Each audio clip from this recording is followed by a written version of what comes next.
So these little bolts arrived, and these fit onto the thule roof rack bolts, I think they're called. So sorry, this is a nut. You can see that screws on nice. It's actually a 0.75 pitch thread, and I don't know if you can tell from this video. Let me just switch my my light on. There you go, I've got my light on here. You can maybe just pick out the thread's quite a fine thread, and none of the bolts I had fit, and it took me a little while just to work that out, but these bolts have come, and I'm currently 3D printing, I don't know if you can see that, a little hex kind of holder for this bolt. I've actually got one here I've printed already, and the bolt will sit in there. I'm going to melt it in there, and it'll just give you a nice thumb screw method of tightening this up onto my wing bars on the roof rack. And to that attaches the you know, the little roller mechanism I've made for the Seahopper boat. Here are the finished products for the little roller roof bar connectors. So they slide into the thule rails, and then these will just lock down. I actually ended up tapping these in. Well, actually I used the soldering iron for that one, but it kind of comes out, but it doesn't matter. All these are used for to screw them down without having to have a spanner. This one I just tapped in with a gentle tap with a hammer. It's much more secure. So they're done, and the edges are all nice and curved, so you don't feel like you're going to chop your hands off on them. So they're all ready to go. I found that this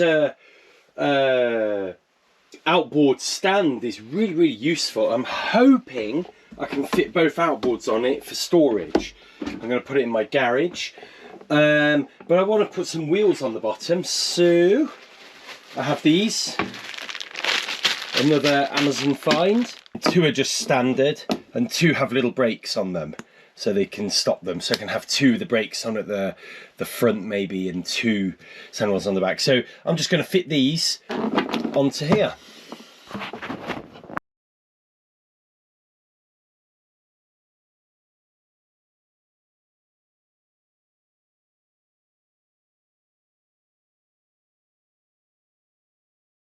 Right, that's them done.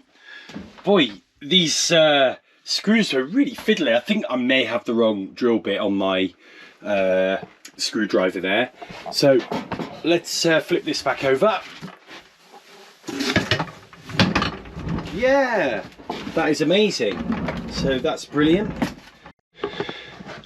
This is my second rudder that I acquired and sorted out, and on the last video showing me fitting it on the boat, you could see the little, I think that's called a pintle, that was too wide. So it went in sort of to about there, and weirdly you can actually see it's only gone in about there on something else, so maybe it's okay. But I'd rather it went down a little bit more, and if you measure it, you'll see that it is wider at the top end. So what I need to do is take 1.5 millimeters off here. I looked on eBay. There's nothing currently on eBay other than another mirror dinghy rudder for £15. But I just don't want another rudder. I've got 2. I don't need any more.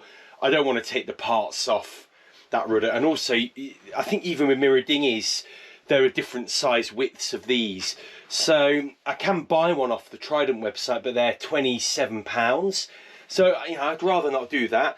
So I'm going to have a go at grinding this little bit of metal down. So we'll have a little look. Just want to be careful of any sparks because we've got a little bit of petrol nearby, but we should be fine. So I'm going to see if I can grind this down and see if I can get anywhere with it.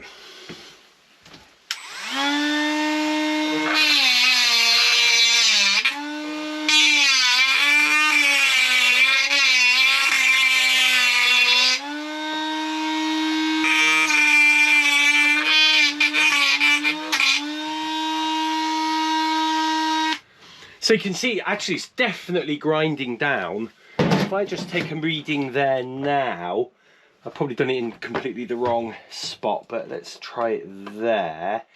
Yeah, that's 9 mil, where it was 9.5, nearly 10. So yeah, it looks like aluminium. I think that'll grind down. If I can take my time and do it really carefully, I think I'm going to grind it down and try and get that all one width at about 8 mil. I'm going to have to take it off here though, I think, get it in the vise, and so I've got full access to that.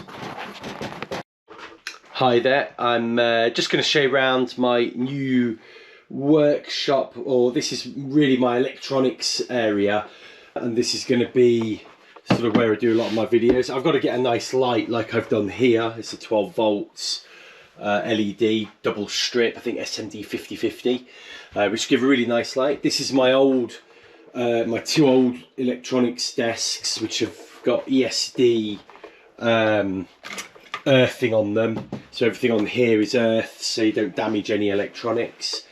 And I've kind of put these in an L shape here, moved my old cupboard around.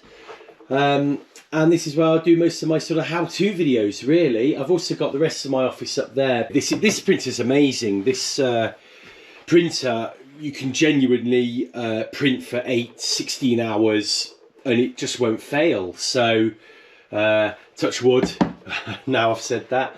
But yeah, I just thought I'd just give you a little show round the where I sort of spend all my time fiddling, really. The next door is the workshop, so I'll show you that next. So this is what I call the workshop. I've decided to keep the CNC router in here, but it's now much more accessible. I put a little shelf up there. I've got all my plastic stuff up here. I've got some tools up there. I've got my old, it's like a Black & Decker Dremel, which still works, and I got it to fit in there, so I'm going to use that for my fixed Dremel work. And then I've got obviously my battery operated Dremel, which I really love that. I've done so much with that there. So you can see I've got loads of shelf space here. I've moved all my sailing stuff, all the motors, the outboards, I've moved those into to another place nearer the boat, so we don't have to mess around with those in here. There's no longer a nasty smell of petrol in here, which is lovely. I'm hoping to, you know, do most of my sort of rough work in here, and yeah, get this CNC router up and running. So that's I just wanted to show you, you know, where I'm doing stuff. And hope you like it. Any feedback's welcome.